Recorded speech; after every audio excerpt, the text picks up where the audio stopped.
Hi folks, Wilson here.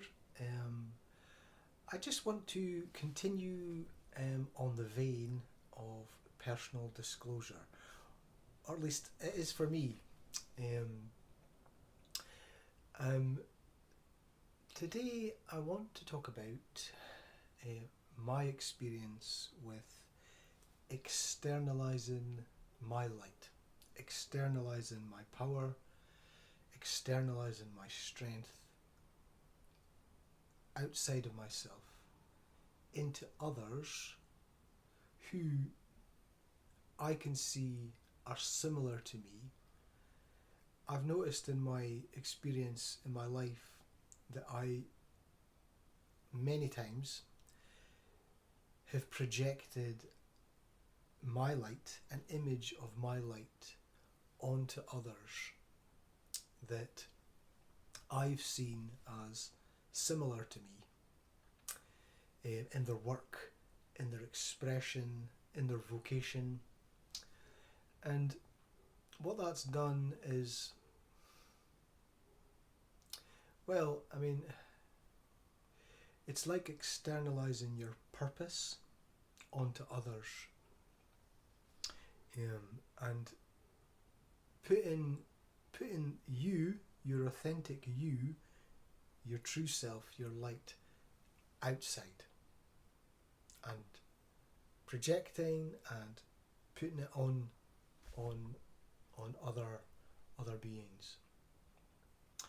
So I'm gonna share a bit of my journey with that. There's been lots of instances that I've experienced this,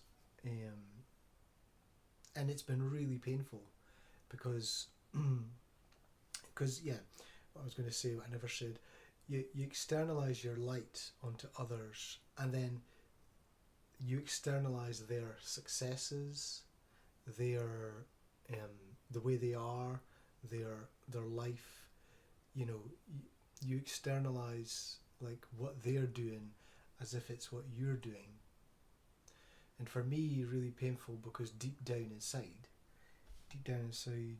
I've just wanted to be me, and I've just wanted to express myself so much, who I really am. And you know, I've found relief out of seeing other people express themselves, and then me projecting myself onto them as if it's me. And then the painful bit being integrating the fact that that's not true. So at the same time as projecting, I've also had the experience of dealing with transforming the wounds that come up, the wounds that come up to be healed. So I do my best when I'm explaining these things, because when it comes to this kind of personal disclosure stuff, it doesn't always come out as clear as I would like. I'm not in a tremendous amount of pain or trauma just now, which is good. So I'm able to convey it good enough. So I want to take you on a journey with an artist that I love. I have loved for a very, very long time. I met this artist's music in 2005 when I was travelling in Australia. I think it was just outside Melbourne. I can't remember the name of the shop, but I was in a shop, like a little boutique shop, out of the city, and there was this music playing in the background. Just this, you know, in a shop, there's music on in the background, and I was like, wow, what's this music in my being? I'm like, wow, it's so familiar, so recognisable. I was like, what is this? I just, you know, I just felt like I knew it. I felt like I was like, wow, what's this? And I thought, wow, is it Paul Simon? And I was like, nah, it's not Paul Simon. And I was like, is it Kurt Cobain doing this acoustic kind of thing that I've never heard? And I was like, no, it's not Kurt Cobain. I was like, what's this? And so I asked the lady at the counter, and she said, "It's Xavier Rood," and I was like, "Who? Who's Xavier Rood?" And she handed me his CD, which she was selling in the shop, and she said, "Oh, you know, he's a really popular artist in Australia just now. People are really loving his music. Yeah, it's great." And so I bought his record in the shop, and then left the shop really inspired. I left the shop, and I think I immediately started composing. I was composing a song as I left the shop, just my own, it triggered my own muse. So that's the first time I heard Xavier Rood's music, and I've loved his music since then. So that's 20 years. 20 years. So I've seen Xavier live. I've seen him live, I think 5 times, all in Scotland. Yep, all in Scotland. And I've met him twice. And I've kind of met him twice, spoke to him twice, and sort of a brief sort of acknowledgement whilst I was in a sort of takeaway, a chippy, and he was going past at another instance. Anyway, gave us a wee wave. But my point is, yeah, like, so with Xavier's music, his soul expression, the way he is, his art. Well, I'll explain his art to me, what it is to me. So Xavier is blending realities in his being and then in his expression. He's got the ancient soul of a Gondwana land. He's got the ancient Gondwana vision. He's got that bit of the dreaming in his music. He's got that, and it's intertwined with modern day civilization and his own journey with his own healing journey and his own medicine journey. His music is medicine music. He's classed as a singer-songwriter. You would hear him on the radio, but his music is a deeply like medicinal music. It's medicine music, and it has helped heal me for years just by communing with his music.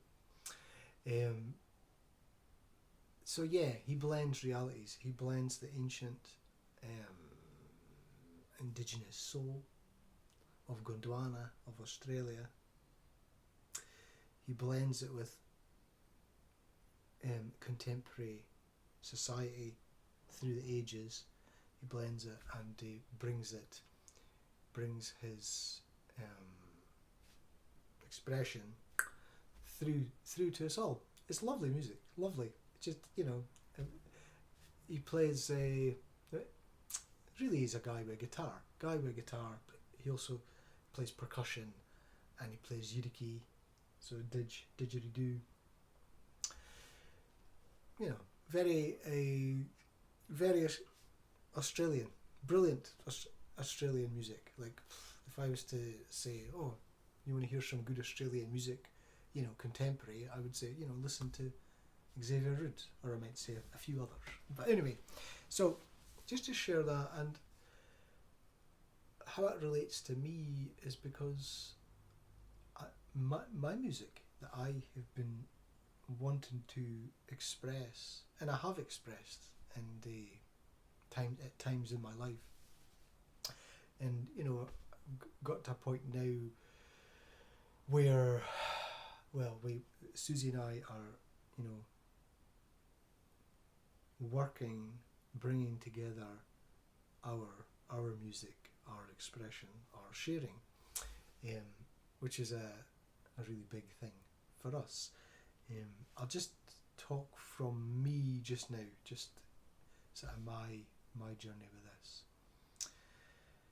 So my vocation with music is really to share medicine music, healing music, music that helps transform and is restorative, um, is strong, is humble, is meaningful, and helps people feel themselves and helps them process their feelings, their energies, and gives them a sense of encouragement and a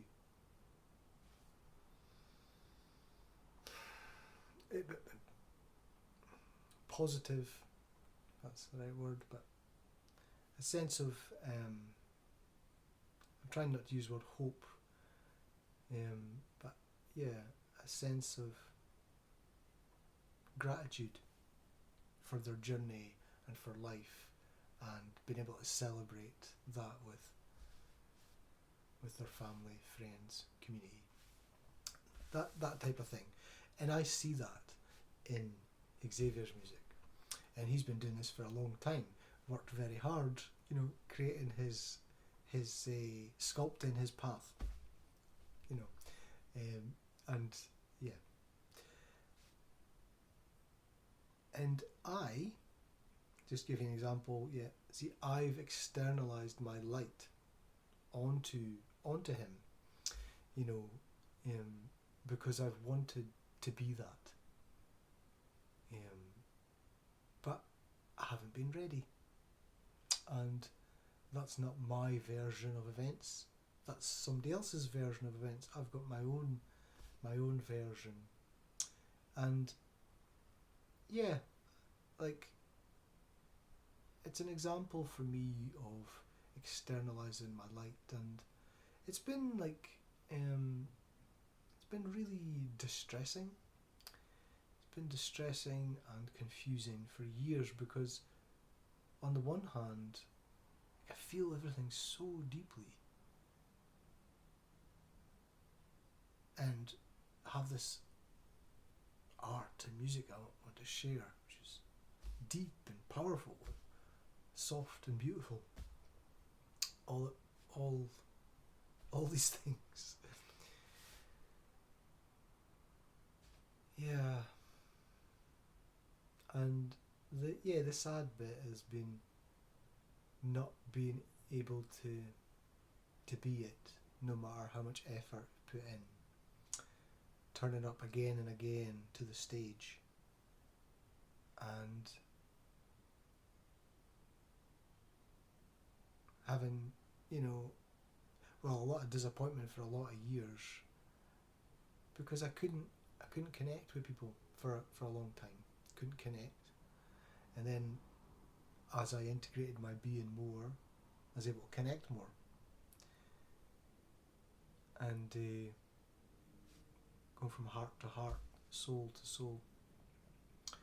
And as times went on, been able to connect more and more and more on deeper levels.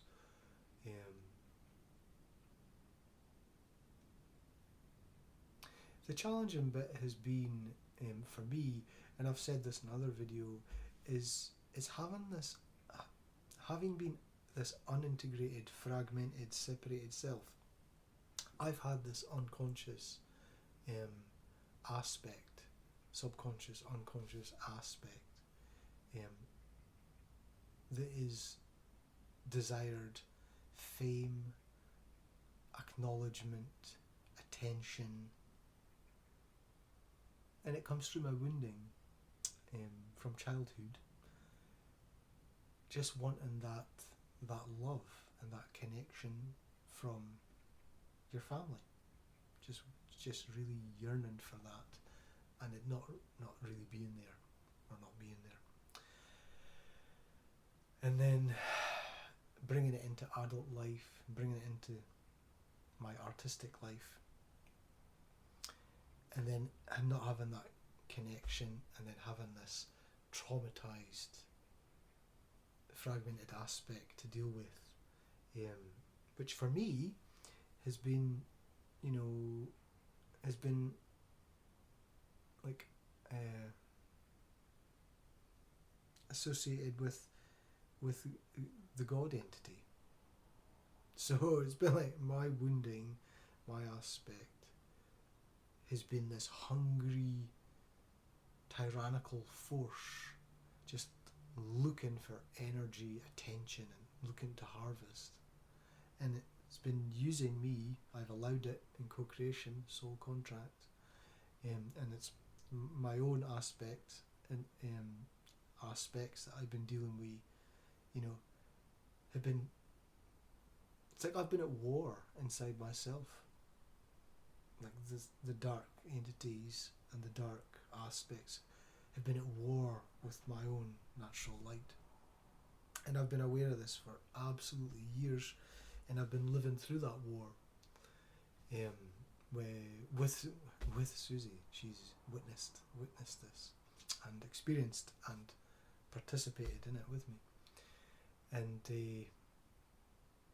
my aspects. So aspects, just like evil aspects, that all they want is control, domination, hurt, blame, persecution, torture, misery, suffering, and they want to hold on to it forever. Just hold on to it. So I've had this tug of war in my being where my natural light is just absolutely determined to shine through me, through my heart, through my soul, through my being, so I'm able to convey my fundamental purpose, which is my integrated light, and being shared into this reality, into this world, so it can fuse with reality and help the emergence of an integrated, unified reality. That's what I really want to. That's what my being is determined to help happen. But it involves facing the dark, and the dark has been. I'll just say it. I mean, I've faced dark lords face on, just directly. I'm quite calm just now as I'm saying this because I've been doing it for so long. But I've faced dark lords. I have experienced aspects of me that are Sith beings. So you see the Sith on things like Star Wars and things like that. But the Sith are real. They're a real community, organisation of beings, culture. And they're dark shadow beings, and they live in shadow communities, and they're like minions to. It's always hierarchical structures when it comes to distortion. So that like minions, but they see it as family, so community. But to us, minions to like dark lords. The dark lords are in service to dark ladies. It's dark stuff, but that's reality, and it is going on, and in the universe, in the cosmos. Cosmos is in the universe. Yeah. And so I've been learning to. Well, I've been integrating my dark, and my light. So, well, I'll jump to 2010. 2010 was the second time I met Xavier. I saw that he was coming to our hometown. At the time it was Edinburgh, here in Scotland. And I at the time I'd been working on sharing my light. And I had been working for a few years, building community, bringing people together, putting on events, holistic events, spiritual events, conscious events, conscious experiences. At the time, the 2010 version of me, and put a tremendous amount of effort into doing that. I did it full time, and it was a real community effort, community project. It was about bringing people together towards, well, in my being, it was towards wholeness, because that's what I was doing inside myself, and in the actual reality of it, it was towards light. I was like, so 2010, when I was 30, I basically I went from being in the environment of the distorted dark, the false dark, the dark side of God, that environment, which just so satanic, dark, evil environment, that darkness. I went from that, through the overwhelm of that, integrating that in my being, and I went into the distorted light. I went into the distorted light, the New Age movement, the New Age religion. I journeyed into that as part of my awakening process. And 2010, I was pretty deep into it, deep into that, and what I loved about it is because, well, it spoke to me, it nourished my being, telling me that I was right, that I was living my vocation, I was living my fundamental purpose, I was doing everything I was doing was right, and and about building community, bringing people together, putting on events, and celebrating life like that. I didn't know at the time that there was, again, unconscious, subconscious aspect of me, unintegrated. And so being in the false light, it allowed me not to face my shadow, like, certainly not publicly. Privately, yeah, always working wounds, always crying, always releasing, and just letting, working energy all the time. It's been like that for absolutely years. Yeah, literally cried a river for years, different stages of processing at different times, but for I don't know, a good number of years, it was just a lot of crying, just all the time, just which was amazing, because let it out, and I used music to help me cry, because music, I knew I needed to cry, and music was an immediate way where I could release it. So I've used music as a medicine probably the whole time. Just gonna grab my drink. Yeah.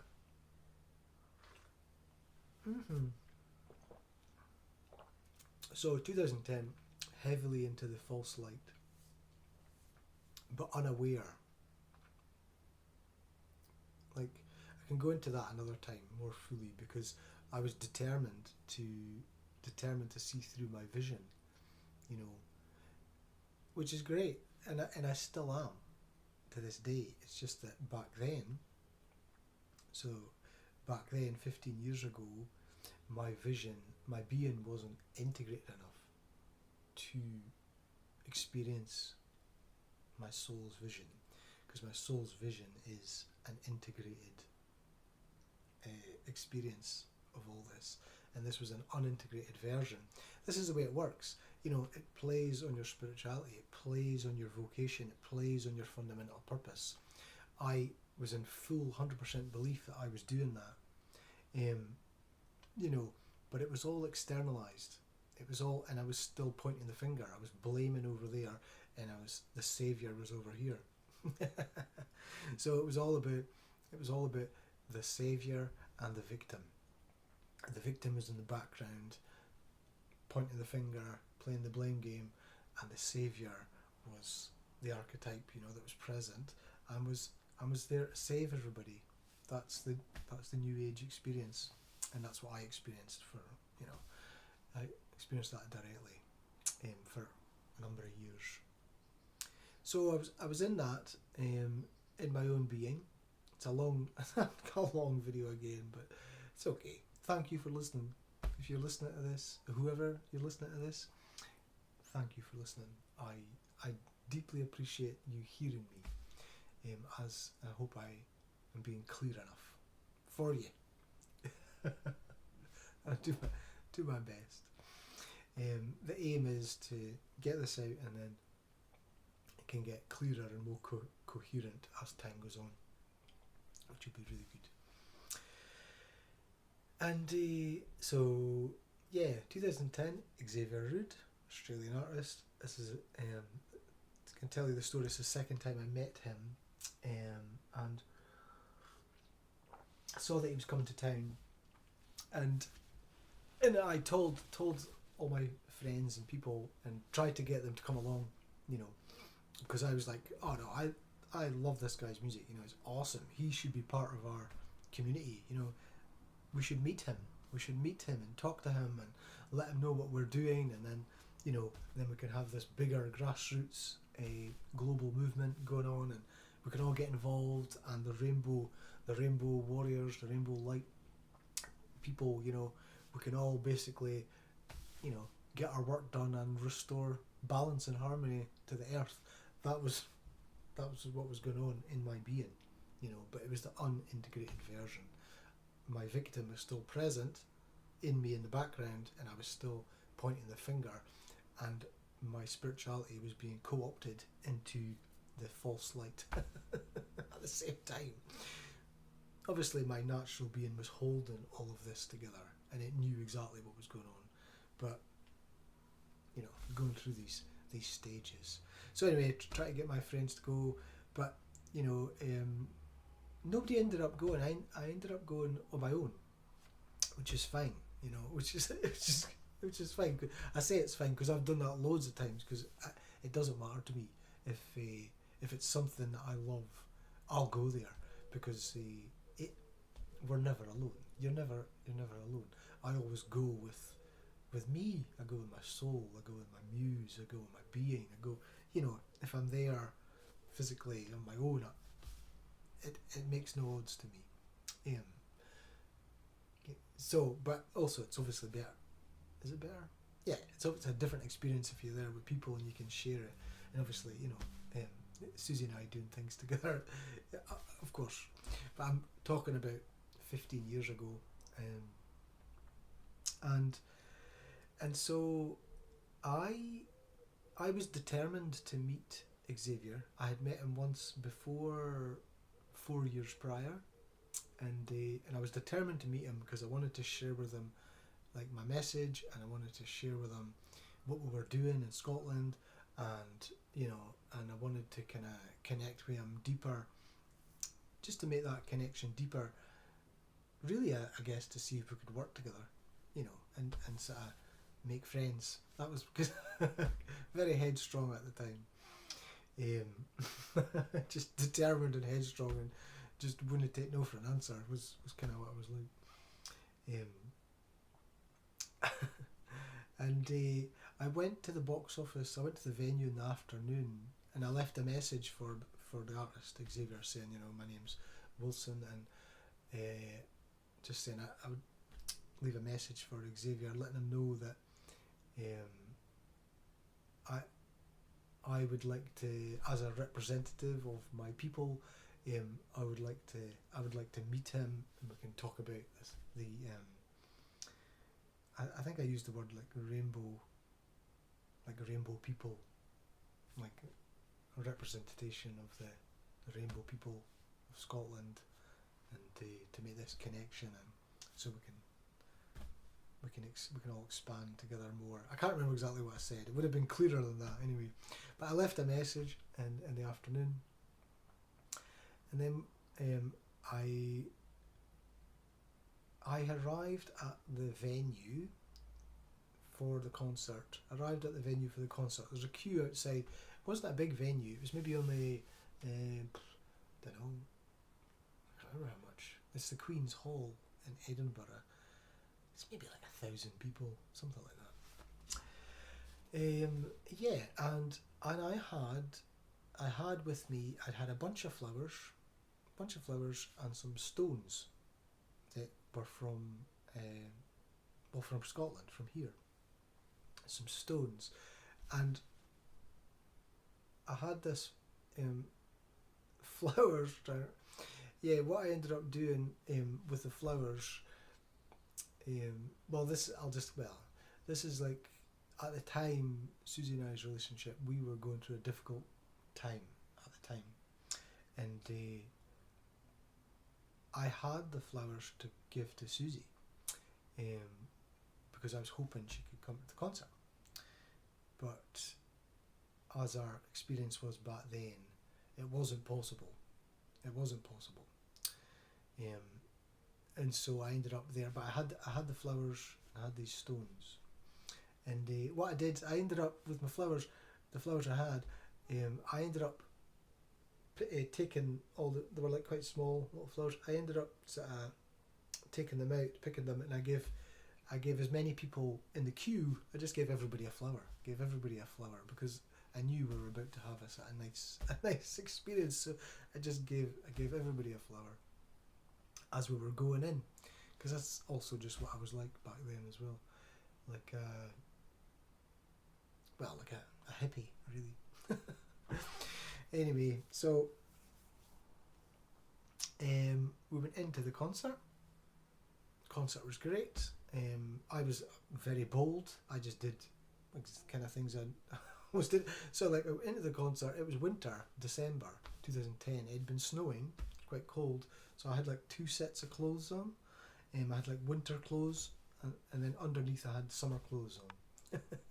So I went in to the venue, and I must have just got changed like in the venue. Must have changed in the venue, put it in my bag, and I just stuck my bag under the stage, just bold as brass. just stand because I was externalizing my light, and I felt like I was a part of this, so I just kind of did that. Anyway, so did the concert. The concert was great. It was fantastic.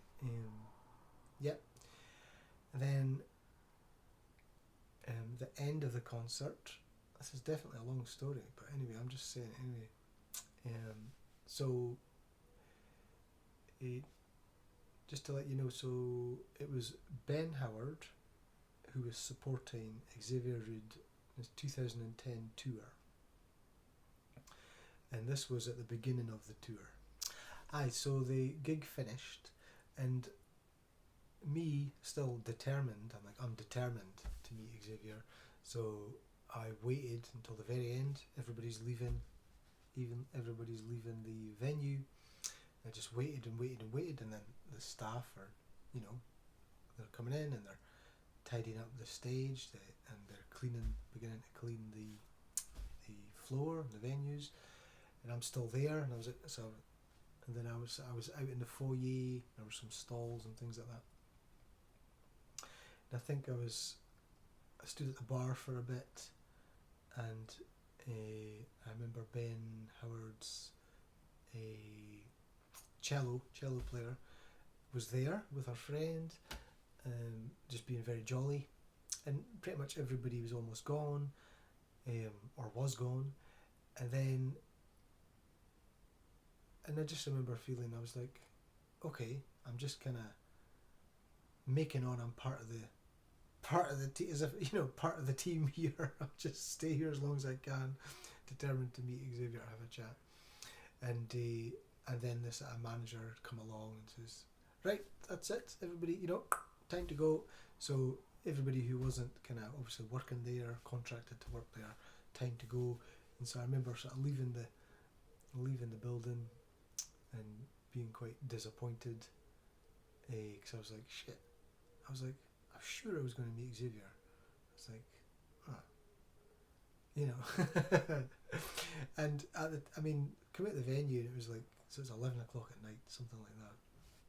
I had just maybe not that long before, it was maybe like a few days before, less than a week before, I'd taken on looking after my friend's cottage out in the country. So it was like a good few miles out of Edinburgh, and I didn't drive. I'd went to that concert on my own, and it was like 11 o'clock at night, and there was a bus. I think it was like 11:30. It was the last bus that would take me way out to this cottage that I needed to get to, where I was going to be sleeping and obviously living. And so I remember standing at the bus stop, and I was just like, shit, sure I was going to meet Xavier. I was like, and then I was like, nah, fuck this. So I was swearing, sorry. I was like, I'm determined. I was like, nah, I'm not giving up. Back down the road, back down towards the venue. I walked past the venue's looking pretty quiet. I was like, okay, cool, fine, keep on walking. And then as I'm walking down the road there, I saw just, to my left, I saw Ben Howard in it was like a chip shop, in the chippy, and I was like, there's Ben. So I was like, I went into the chippy, and Ben was ordering his whatever he was having, and I said, I was like, Ben, I was like, great concert, yeah, I loved it, loved your set, because I did love his set, it was great, and brilliant, he's fantastic, a performer, songwriter, guitar player, singer, yeah. So let him know, again, loved the concert, it was great, and I said to him, I was like, Ben, I guess, maybe you can help me. I said, what it is I have these stones that I wanted to give to Xavier. These are stones that are here from Scotland, and I wanted to give these stones to Xavier to see if he would take them to Australia, and so we could connect the lands.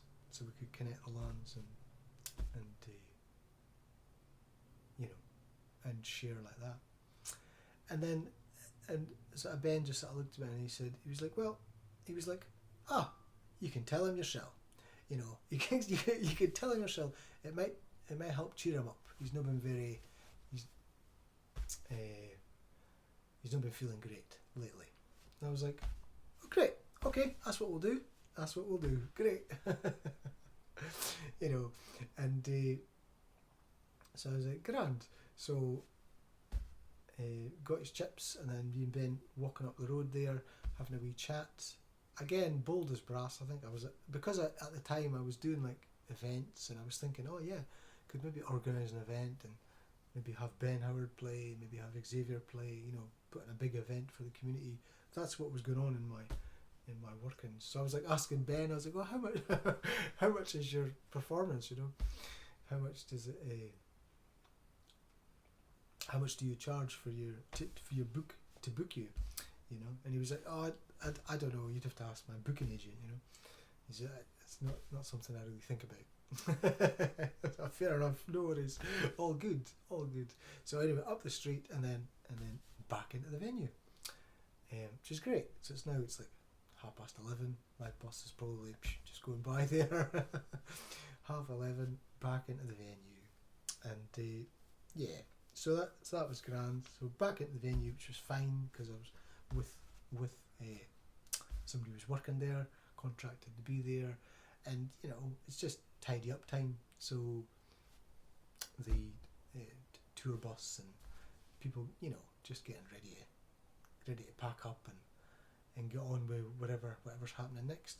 So anyway, back in the venue there, and they're having fun because they've done their gig, and yeah, time to chill out. They've done their work, and so I was in the green room, and I don't know if you've ever been in a green room backstage at a venue, but they're not what you think. If you've never been in one, most green rooms are a bit like they're a bit like broom cupboards, but bigger. They're like most green rooms I've been in.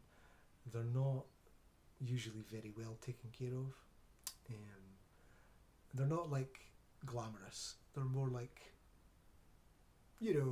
like, gee whiz, when's the last time this floor was cleaned? kind of thing. It's more like that than all the glamour happens on the stage. Backstage, it's not really very glamorous. It's really just a lot of work going on and people doing things. But anyway, it's another side to it. And but we're in the green room, and yeah, a messy green room, and that's fine. And so it was nice having a wee chat with Ben, and then Ben's band was there, which was just two of them, him and the girl cello player, and I think her friend was there, and then Xavier's bass player was there. I can't remember his name at the moment, but anyway, so I had a wee chat with him, and I said, "Oh, great gig! Loved your gig. It was great." And he was like, "Oh, you think so?" And I was like, "Oh, definitely, loved it." He's like, "Great, thank you." And just standing at the door, having a wee smoke, and that snow on the ground, because it was a cold winter that year. And then just over to the left, there was Xavier. Xavier was there, and I was like, "Ah, great!" In my being, I was like, "Oh, great!" But then I was also quite overwhelmed, because I was like, "Right, okay." My experience was like, "Right, I've made this happen, so I have to got to follow through." It's like, okay, now we're in the same room. Here's Xavier. Xavier's played his gig. Here's Ben. Ben's played his gig. Here's the band. Played their gig. Staff are going around out there, And I was like, yeah, just be part of it. It's fine. And so just let that be for a minute, and then sort of approached Xavier and had a chat with him, and I said probably the same thing. I don't know exactly what I said to begin with, but I said, "Oh, probably great gig, loved it, great." Yeah, just trying to remember now. Yeah, just acknowledged the gig and had a wee chat with him, and then he kind of looked at me a bit, and he was like, he's like, "Oh, I've met you before, eh?" And I was like, yes, totally, yeah, met you a few years ago, and yeah, and he was grand, okay, and we were just chatting away again, because in my being I'm thinking about concerts and booking and putting on events, and I asked him the same questions I asked Ben. I was like, "Oh yeah, who's your booking agent? And he was like, told me his booking agent, and he said some just stuff about that, stuff about band management kind of things, and had a wee chat about that. And then I said to him, then I told him about, I said, "Well, I've come and I've got these stones. That I'd like to give you. These are stones that are from Scotland, and I was wondering if you'd be willing to accept them as a gift from Scotland and take them to Australia, put them in the land to connect the two lands." And he was like, "Oh," he was like, "Oh, I'll need to make a call.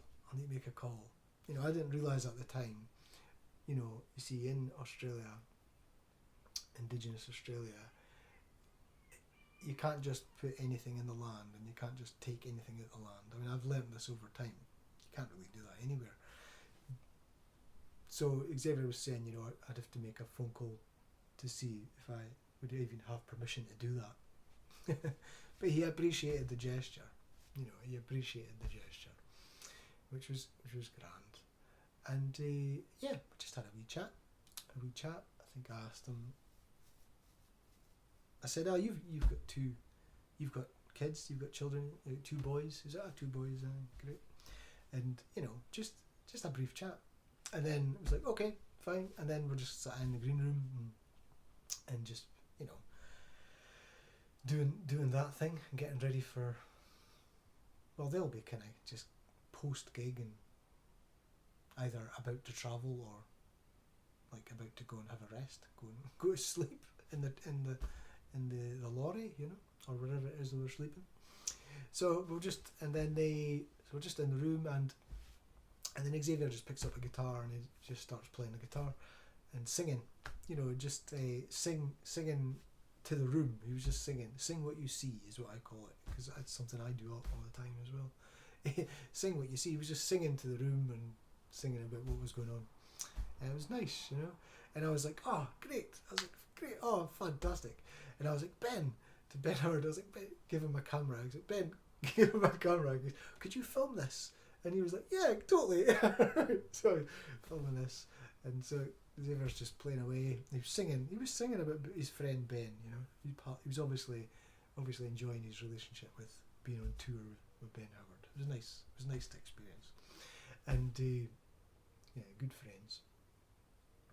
And yeah, he's playing away, and then I was like, oh, here's my chance. I can go and like join in with Xavier as he's playing. So I just did that and kind of joined in and jammed a little bit, with my voice, just hoping that we could have more of a jam session. It was short, and I just kind of joined in with him a bit, and but it was grand. And Ben filmed that a wee bit, which still have that video. Yeah, so it was just a nice little moment like that, and yeah, it was grand. And then we did that, and then they were getting ready to leave, and I was like, oh shit. I was like, Ben, can I say thank you? Well, actually no, took a photo first. Took a photo with, so I was like, get a photo with me and Xavier, and a photo with me and Ben.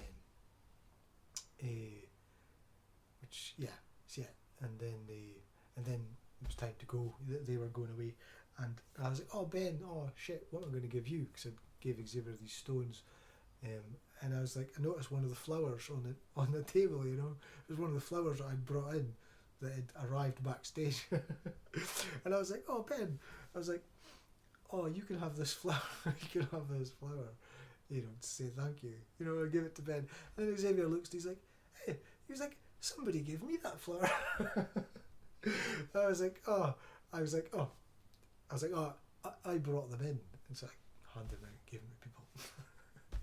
Anyway, just kind of funny moment. I reckon, so I probably, that's twice I've met Xavier, and probably twice I've been quite a strange experience for him. Like, there's that Scottish guy. There's that Scottish guy again. What's he up to? Or just well, there's that Scottish guy again, or he's a bit weird, or I don't know, whatever. That's probably a projection as well. But anyway, it's all good, all fun and games. So try and keep this brief because it's going on and on. But so I did that, and then and then they left, and then I was like, okay, well now it's like, I don't know, midnight, 12:30, somewhere there, I don't know, but it's December, it's in Edinburgh, it's 12:30 at night, and snowing, and snow on the ground, and I'm like, I live like, I don't know, 4 or 5 miles at the time. There's no bus. Like, fuck, what the fuck am I going to do? And I was like, it doesn't matter, because I chose, I was like determined. I was like, no, I'm going to make this happen. So, make it happen. And it did make it happen, because it's the power of the spirit, just like determined to make it happen. So, did that, and then I was like, oh well, time to leave the venue, but then I was just like in my being, feeling my being. I was like, what am I going to do? I was like, I need somewhere to live tonight. I can't get out there. I can't get out to that cottage. So I was like, just in my being, trying to manifest, somewhere to live, and again, just because bold as brass as at the time, so out of the green room into the foyer again, and so just down a wee hall bit, and then there's the exit. So I'm kind of like, okay, just weighing up my experience again around, sort of standing there. Everything's been totally closed down now, and the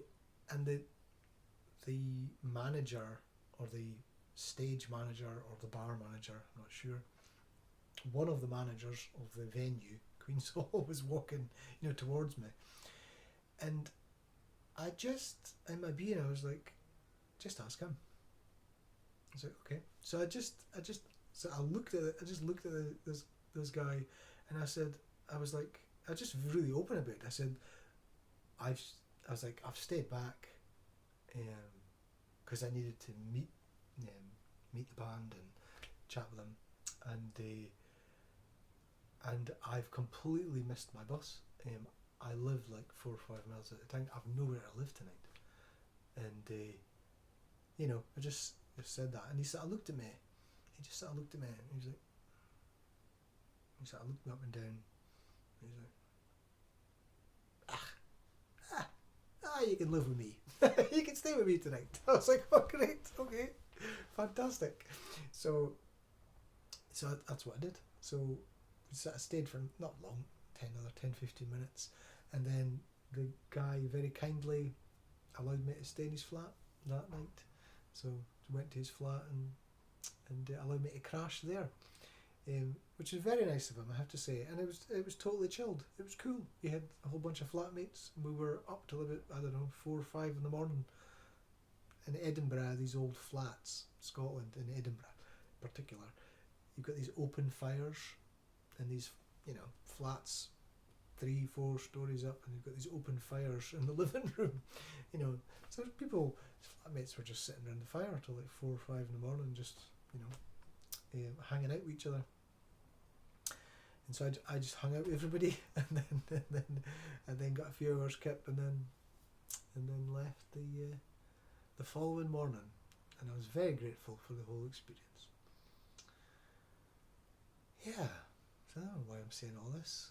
I think just because it needs said. It needs said, because I've been holding it all this time. I say it's like part of this disclosure. But because I have never shared this with anybody apart from Susie. I've shared the video that we took of being backstage with Xavier and Ben, and people there. But I've never actually shared the story. And I think it's because part of me has felt ashamed because I've externalized my light onto another. So yeah, I'm sorry for doing that, Xavier, if you ever hear this. Sorry for doing that, man, but basically I've been so wounded and so traumatized in my being that, yeah, I wanted to be you because it was too painful to be me, and I knew that what you were doing was a closer expression of your vocation than the one I was doing. And that's what it's been like with people loads of times. Had this sort of wounded bit, and then this externalization combination, and it's been challenging, sort of feeling the dirge of it. It's been challenging, but that's because of becoming whole and actually living your real fundamental purpose, your true heart, soul led vocation, which is what we're doing. So thank you for listening. Thank you for being present with me all this time.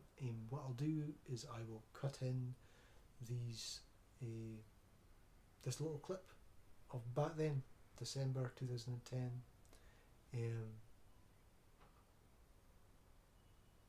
meeting with Xavier and Ben and hanging out for a bit, and doing that. You know, it's about belief in yourself beyond everything else, and being determined to see it through, which is something I still carry. It's thankfully, things are a bit different now, so I don't need to hide. I don't need to hide my darkness anymore, and that's what's caused me so much pain. Having to hide the darkness. So, time to shine a light on it all. Thank you very much. Cheers for now.